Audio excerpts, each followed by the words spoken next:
Good morning. You probably don't realize the random thoughts that I have backstage before I walk on stage. This morning I'm listening to Jermaine play, and I was thinking, when I was growing up, I always wanted to be a great guitar player. I just didn't want to practice any, but I did want to be a great guitar player. And I would do imaginary air guitar. Anybody ever do air guitar? All right? Boy, not many of you. Woo, making me feel really alone up here, let me tell you. But this morning, now I think I'm older, I'm moving on. I want to be an air saxophonist, Man, doesn't it just throw you some mornings when Jermaine is playing during our contemplative time? Let's just give God a round of applause on that end. Yeah. So we're in the midst of David, and one of my favorite characters in all the Bible. There's more written about him in the Bible than any other character outside of Jesus. Just amazing man. I thought about it. The first time I taught on David, I taught 26 lessons on David, 26 sermons. This time we're doing 10, and so that's a whole bunch less. So we're jumping around, and sometimes things can seem so compressed. So I thought maybe we need to give a little context for what we're talking about this morning. There are two big events in David's life, two people that are associated with David, and I bet you can name them. One person happens to be very early in David's life, and it revolves around 5 stones and a sling, and it was David and who? Goliath, that's right.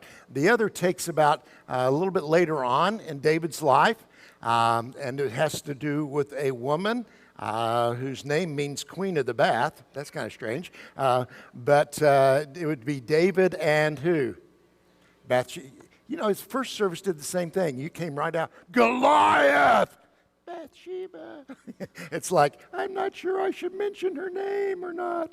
But it's an intense story, and it's one that is extremely important. Now, you need to understand that we are 26 years. Since last Sunday and this Sunday, 26 years have gone past, all right? 26 years have gone by. David was about 15 years old whenever he had the encounter with Goliath. And last week, when we're talking about David being in the cave, and Steve was able to expound so well, potty humor, and he was about 25 years old at that time. So we're skipping 26 years of his life. And in that 26 years, for about 4 more years or 5 more years after that encounter with Saul, David is on the run with Saul trying to kill him the whole time. Then at age 30, David becomes king over Israel. And so for 21 years now, he has been king of Israel. And he is at the zenith of his career. I mean, he is risen to a level like no other king before him had gone to, and really no other king after that. His son extends the kingdom a little bit, but David becomes the most powerful kingdom builder there was in all of Israel for the time that he was there. I mean, he has become a general at age 17 years old in the army. He has become a warrior. He's a poet. He has become an effective administrator, a great strategist, and he is at the very top of his game at the time that we're entering into his story this morning. So he's about 51 years old when this happens. And the story of David and Bathsheba, gosh, you've probably heard several sermons on it. There are thousands of different lessons that have been talked about David and Bathsheba. Lots of different lessons that we can learn. I mean, we can learn if you're on the rooftop in the afternoon, keep your eyes to the sky. Don't be looking around. That's one lesson that you could learn. You could learn the lesson if you have a jacuzzi, be careful where you place the jacuzzi, all right? There may be some things that people don't want to see. There's just lots of, now I won't go there. Okay, so there's lots of lessons that we could learn from David and Bathsheba. I'm going to take a little different approach this morning that I want to talk to you about, because it's just a little different director. I want to talk to you not so much about the affair that they had, but what happened after the fling. After the affair, David makes a huge mistake, and that was compounded into a gigantic mess. The attempted cover-up that David tried to to conceal not only cost a man his life, it cost several men, hundreds of men, their lives. And frankly, I look at the story of David and Bathsheba and the results of things that happened afterwards, and I think, how in the world could this happen? I mean, this is a guy who's a man after God's own heart. He's seeking God in his life in lots of different ways. And he wants God to be supreme in his life. And then he takes a fall, and that failure just multiplies out, and it destroys things. It destroys things for a long time to come. And you think, how in the world can that happen?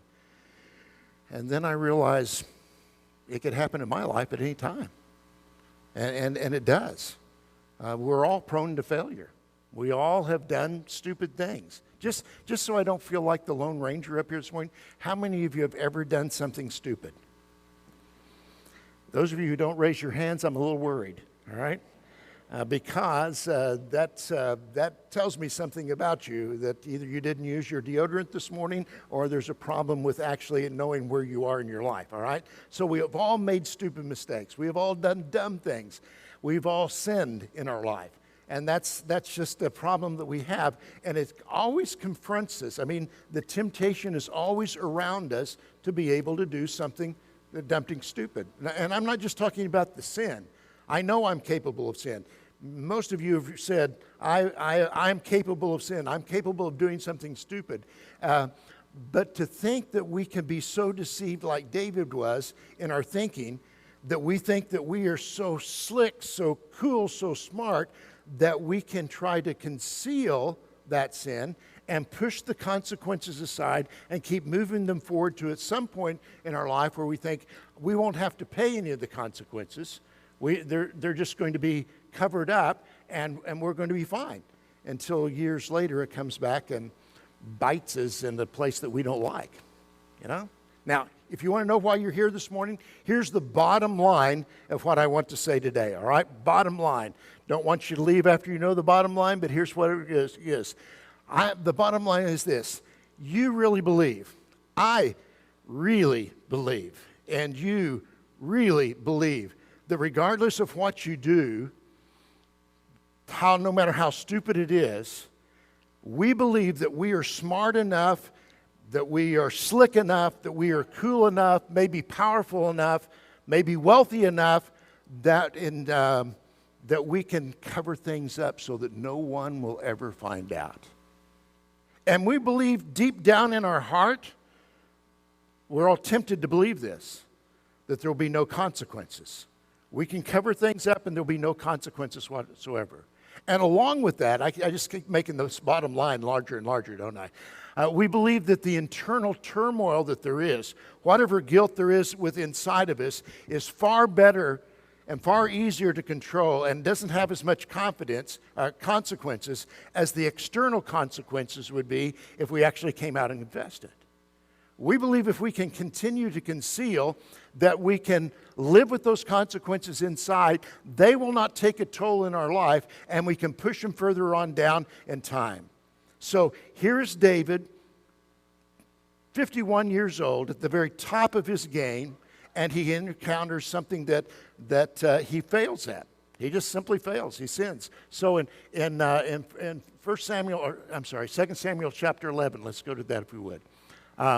In the spring of the year, now I accidentally copied this from my notes because I was doing a little research and I realized this is actually 1 year. It's the year anniversary after the Ammonites had tried to have a major conquest of the northern part of Israel. They had tried to grab a hold of a piece of property of Israel, and there's a big confrontation, big battle. So in the next spring of the year, when it's the time when kings go out to battle, the scripture says, David sent Joab and his servants with him and all of Israel. In other words, David says, I'm not going to battle this year. You guys go on out. I've got so much to do here at home. There's so much administration to do around the kingdom. We're trying to build this. We're trying to build that. I need to be here for what's happening at home. You guys go to battle. So he sends everybody off to battle, which is not necessarily a bad thing, but the king's place actually was to go into battle. And so he says, you guys go. And they defeated the Ammonites, and they besieged Rabbah. Now, you got to understand, in those days, battles were not quick and fast. They went on for months and months and months. Generally, they surrounded a city, and it might be years as they surround the city until they would get that city to submit to them. And there was intense fighting. We're not talking quite the style of fighting it is today. I mean, we're talking, slug it out, lots of blood and guts type situation. And so this is what Israel's doing. David is back at home. So while he's at home, next verse 2 says this: David remained in Jerusalem, and late one afternoon, after his midday rest, in other words, he had a nap in the afternoon. I'm not going to ask how many of you take naps in the afternoon, because some of you are at your desk with drool coming down your beard. Anyway, so after his midday rest, David got out of bed and was walking on the roof of his palace. Beautiful spring afternoon. He's walking around the top of his palace, looking around, and all of a sudden in verse 2, it says, as he looked out over the city, he noticed a woman of unusual beauty taking a bath. And her name is Bathsheba. That's kind of interesting. But the Bible very rarely comments on a person's physical appearance. You don't see very many times it describes a person's physical appearance. So when Samuel says, he writes about this occasion, and he says she was an unusual beauty, I mean, she was a knockout, And so David is looking around, and she's doing her jacuzzi thing on the top of the roof right next to the palace, with the palace looking down on it. He keeps looking. And in verse 3, it says, he sent someone to find out who she was. And he was told, she is Bathsheba, the daughter of Eliam, which is interesting. You'd think he would have known about this. Eliam was one of his trusted advisors, had been for a number of years during the time he was running around in the wilderness trying to escape from Saul in the early days of his kingdom.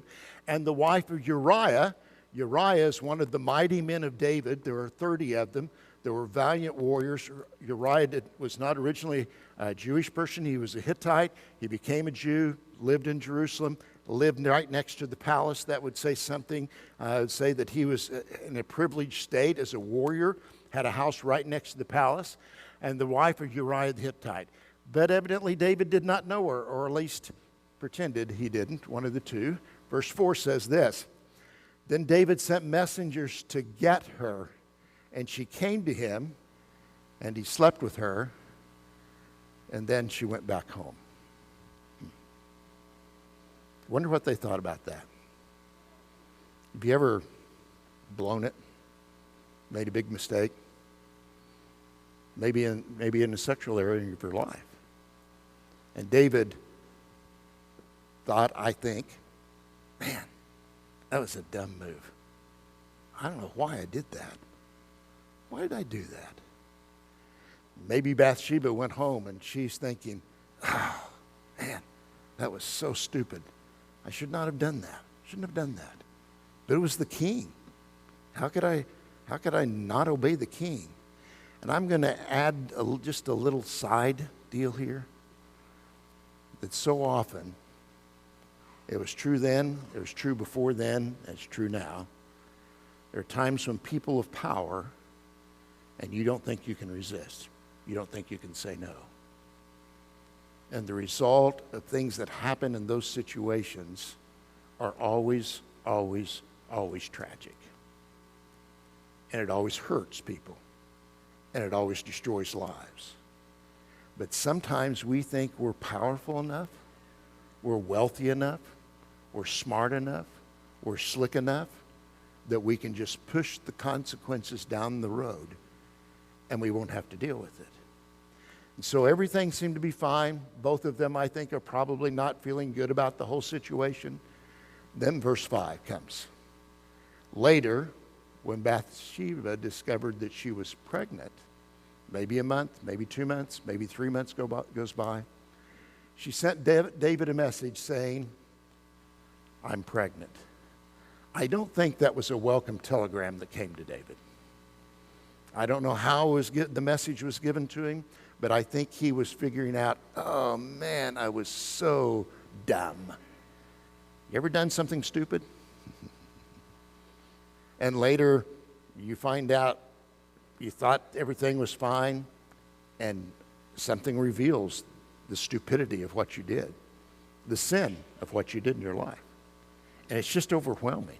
What do I do in that situation? What do I do when I know I've done something dumb? You know, and I just see that message, and I see that there's some consequences, and I don't want to face it. I just want to run away. We can't believe it's happening to us, you know? And some of you have been there. Some of you have been in the same situation that David's in. Maybe it's when you were younger. Maybe when you were not so young like David. But suddenly David finds himself in a position that I think all of us have found ourselves in at some point, and we realize, man, I've blown it. And you're at a crossroads. What are you going to do at that crossroads? You can do one of two things. You can either conceal it or you can confess it. You can grasp for the conceal lever or you can grasp for the confession level. One of the two you can do. You can either conceal or confess. Would you say that with me? We can either, or we can, one of the two. We can either conceal or we can confess. One of the two. We have a choice. Your boss has asked you to do something. He's asked you to carry out a project. And it's supposed to be done in 90 days. You come back 90 days later, and you haven't done a thing on that project whatsoever. You've just procrastinated. You've done everything. You didn't really like to do the project, and you just kind of pushed it aside. And in 90 days, your boss has asked you all along about where are you at different benchmarks on this situation. Oh, it's fine. I'm doing all right with it. It's okay. And all of a sudden, you come into that meeting, and you've got a choice. You're at a crossroads. You can either conceal it or you can confess it. It's something that's going to happen. Maybe you've got an accountability partner and you've asked them to hold you accountable about a certain area in your life that you know that's out of control. And you said, please hold me accountable for this. And you start off and you're doing well. You know, you're on an even keel with this situation, this habit, this thing that you're doing, or maybe it's exercise, maybe something not huge, but it's something that you've asked this person to keep you accountable for. And as time goes on, you start slacking off and you begin to have some failures in it. And your friend who's your accountability partner is asking you, how's things going? Oh, it's fine. And you're not doing anything. You're not working on it anymore at all. You're at that crossroads. You can either conceal or you can, one of the two, conceal or confess, one way or the other. It could be you're a teenager.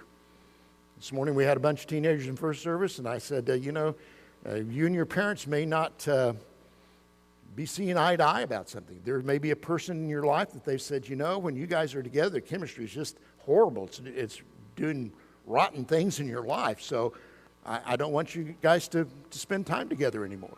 You're not to hang around with him or her anymore. And you said, yes, sir, yes, ma'am, won't do that. And for a while you didn't do that.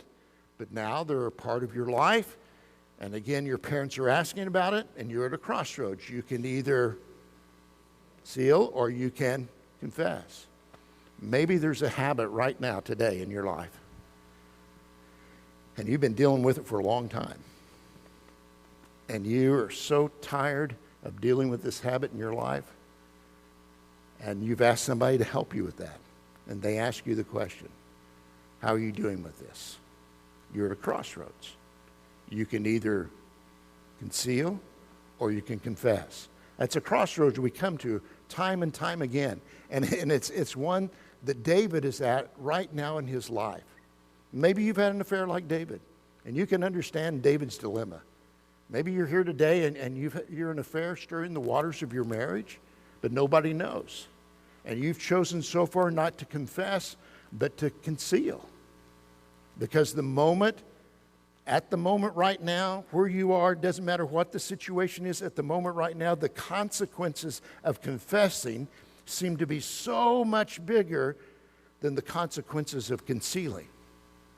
I think I can go ahead and conceal, and I can live with those consequences inside, but if I confess, they are so huge in my life, I just don't want to take the chance, so I choose to conceal rather than confess. So what does David do? He made the decision that we often make, and that's the decision. We decide to pull the lever of concealment, and we decide to deal with it the best way to deal with sin is to sin some more. The best way to deal with deception is deceive some more. And I think if I can keep stacking up that deception, and if I can keep adding more deception to it, before long, the whole thing will evaporate, and I'll be back right where I was before this ever started. So David decided the way to deal with deceit is with more deceit. And deception begets deception. Give it enough time, David believed that he could control the outcome of his behavior. He could control the fact that he had an adulterous situation with Bathsheba, and no one would know about it. And so instead of reaching for the confession lever, David decided he would go for concealment. And David comes up with a plan. He thinks it's a pretty good plan. Matter of fact, he thinks this is foolproof. So in verse 6 of 2 Samuel 11, he says, "So David sent word to Joab," he's the general of all the army, "Send me Uriah the Hittite."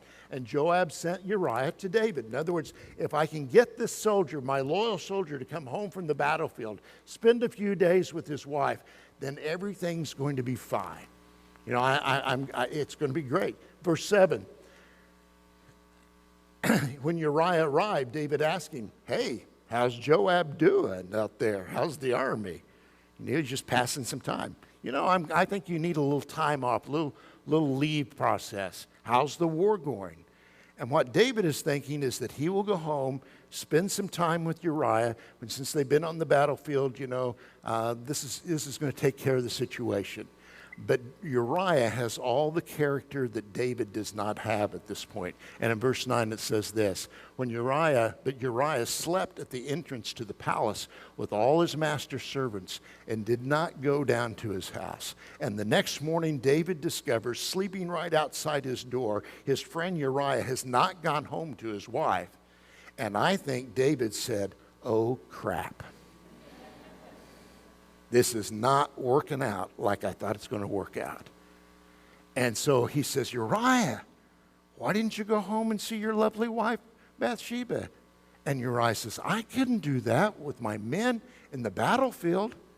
Man, that had to have stung David.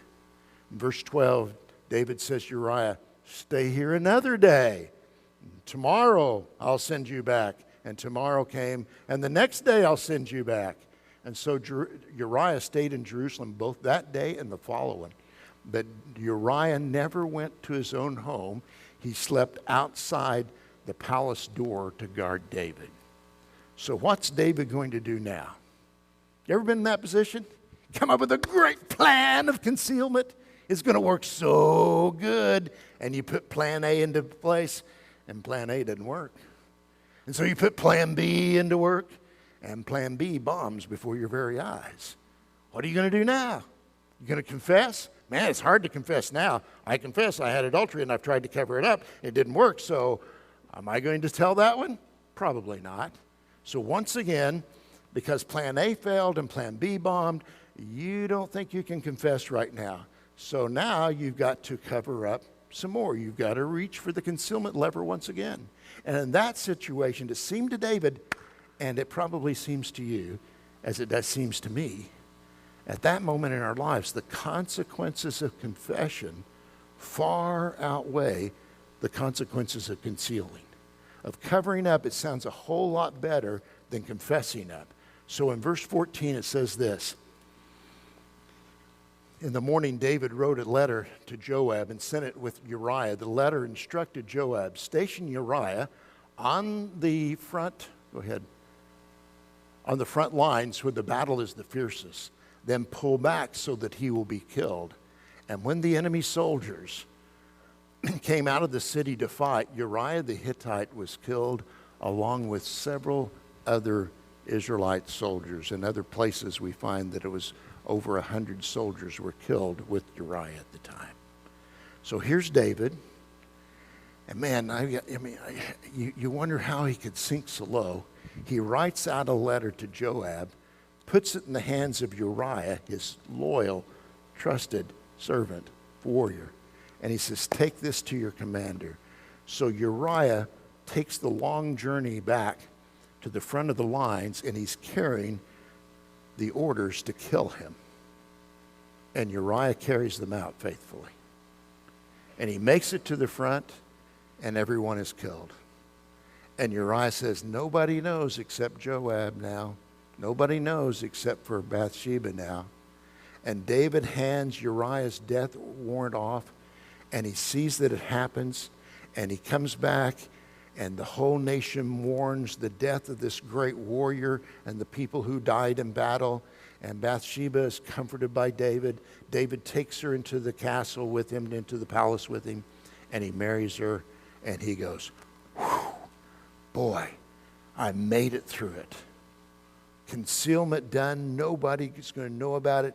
Everything's going to be A-OK from here on out. It worked.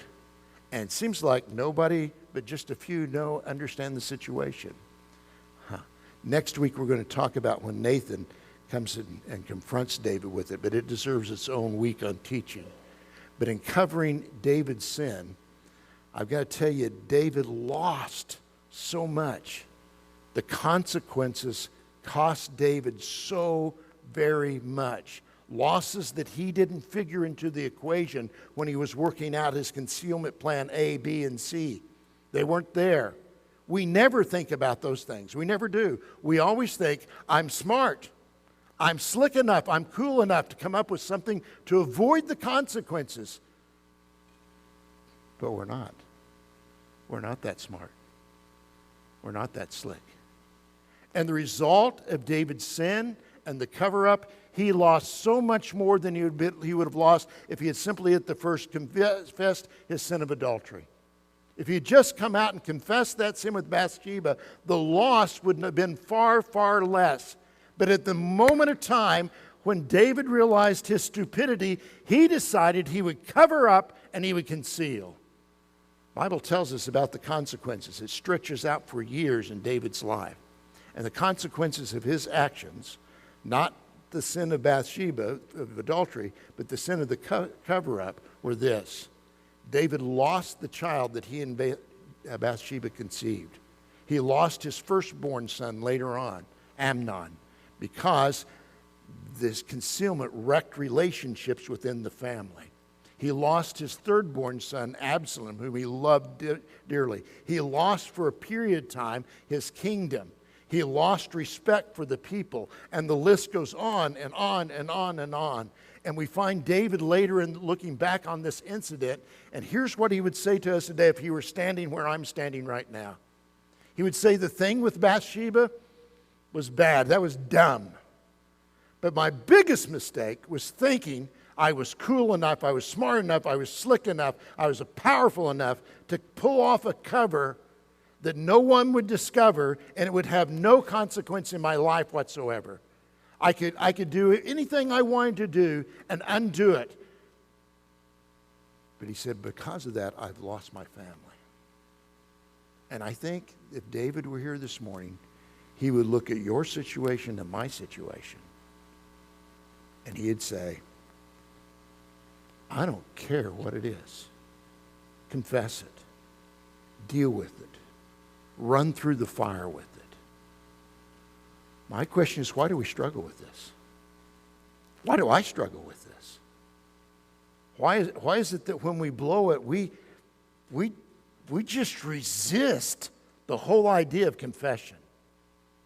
It doesn't have to be a big thing. It doesn't have to be adultery. But why is it so hard to look at our life and say, I was wrong. I was wrong. It's hard for us to say that, isn't it? I was wrong. I fouled up. I procrastinated. I didn't get it done. Why is that so hard? I'll tell you why it's hard for me, and why I suspect it's also hard for you. It's because of fear. It's because of insecurity. It's because of my damnable pride. I'm afraid if I confessed what I really did, you wouldn't like me. You already don't like me, but I mean, you really wouldn't like me then. That was supposed to be humorous. I'm afraid, because of my insecurity, that you would lose respect. And my pride is so central, and your pride is so central to what we do, our pride is big enough to fool us into thinking that we are smart enough, we are cool enough, we are slick enough, that we can forego the consequences of confession. And we think the consequences of confession far outweigh the consequences of concealment. And we are wrong about that. You know why we cover up? Why we don't confess? It's because somewhere along the way we've picked up this faulty thinking, this faulty idea that the biggest antidote for sin and deception is more deceit and more sin. We think if we can stack them high enough and long enough, there won't be any consequences. But friends, the longer that we conceal, the higher the price that we will pay. The longer that we conceal, the higher price we will pay. And you know where you and I pay the price? In this little game we do of deceit and sin and deceit and sin and deceit and sin. It's exactly the same place that David paid the price. It's on our relationships. And as I said, if you read the rest of the story of David, it's a lot of pages to cover. But the most affected were the relationships in David's life. His family disintegrated to the point where it was a tragedy over and over and over, and the deceit that was multiplied in that family for generations, covering up rape, covering up incest, covering up multiple situations, is because Dad chose to conceal rather than confess. Now, your accountability partner, your parent, your partner may never find out. But as long as you carry the secret, as long as you cover up, you will live in a realm that will cause you to pay a high price in the relationships around you. And it happens over and over and over again. And here's why. Deceit and intimacy cannot coincide in the same soul. Conceit and intimacy cannot coincide in the same body. The deceit, the cover-up, and intimacy just don't mix together. And if you're carrying a secret around, if you're hiding out, you will not experience the intimacy that you so desperately desire in your life. All of us were created with this longing for intimacy, to know and to be known together. We want that. We want that in our relationship with God. We want that with other people. And this is so true in what we call our close quarters relationships. Your husband, your wife, your children, your parents. Because intimacy in these relationships is all about knowing and being known. And husbands and wives who carry secrets are never known. They never experience what your soul is actually longing for, because the deceit is destroying the intimacy, and they cannot exist in the same soul. You know this. The area that's affected most in the relationship is your relationship with your Creator God, which is primary and foundational for every other relationship you have. And as long as you are carrying a secret, as long as you are covering up, you can't be honest to God. It becomes a barrier before you. It's not that God doesn't want that relationship. It isn't that He's not trying to tear down the barriers to get to you. It's that you just keep throwing them up because you think the longer I can conceal, the better off I am, and I won't have any consequences to pay. And you're paying consequences right now in your life that you're denying. So you put your time, you put your energy into other pursuits, and you ignore the only one in the universe that will love you out of your stupidity. And this is so critical. When you're experiencing difficulty in a relationship right now, often it's the result of a situation that happened in your past. And some of you are having difficulties in relationships right now, and you know in the back of your mind that the present problem in your relationship is directly connected and related to a past sin in your life. And the person that you're having the difficulty with in the relationship is trying hard. They're trying desperately to try to connect with you, to get through some of the moods, get through some of the situations that are coming up. And they don't have a clue what's going on. And you have the key to unlock it, but you've decided it's far better to pay the consequences inside than pay the external consequence. So you conceal. You decide to cover up. And it goes on time and time and time again. I believe if God is saying anything to us today as a result of this situation in David's life, which is just heartbreaking, he would say, look, I know it's risky, and I know it's painful, but confessing is far better than living the rest of your life with a secret that will continue to be a wedge between you and the people whose soul and your soul so longs to be intimate with. You're a teenager. You need to have a long talk with your parents, but you're avoiding it. You're concealing some stuff.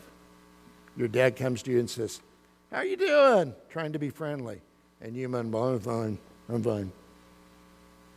You don't want to look at him in the face.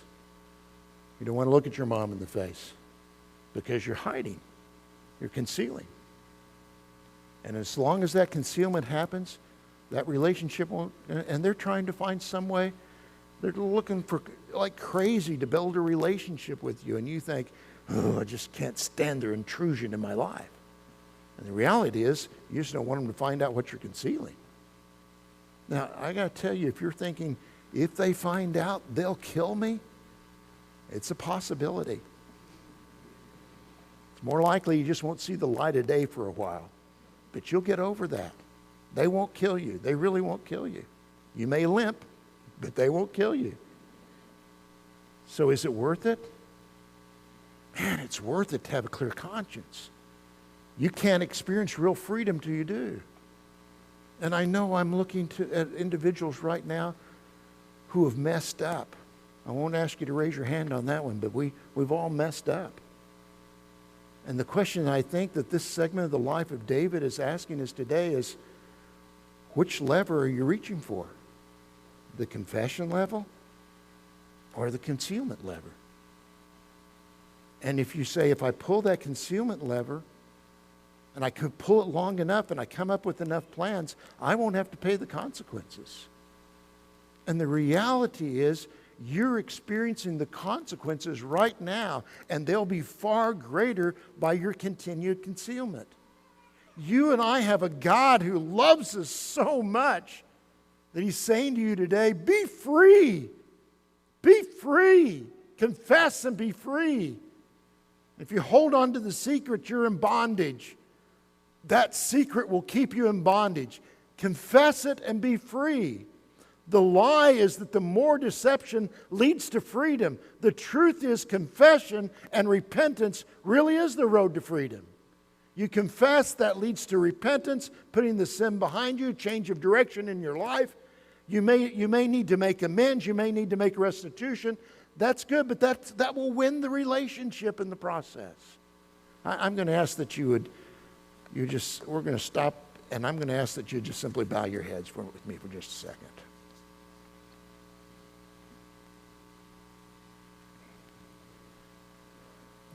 You may need some time. You may need some time to talk to your Father. It is amazing how we think we can conceal things from God. That is stupidity at its finest.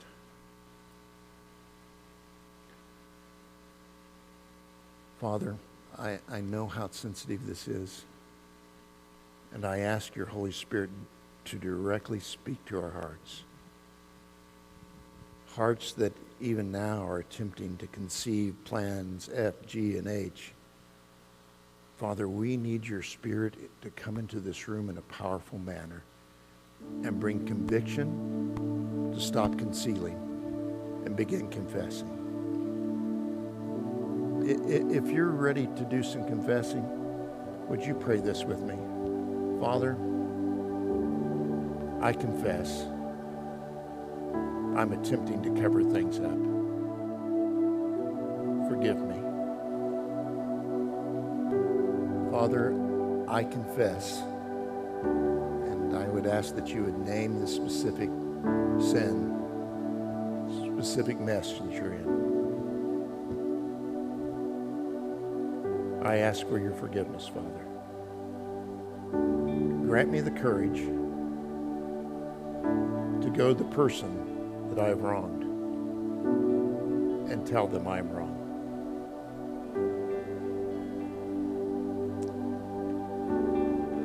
Father, I pray that you would heal some marriages this morning.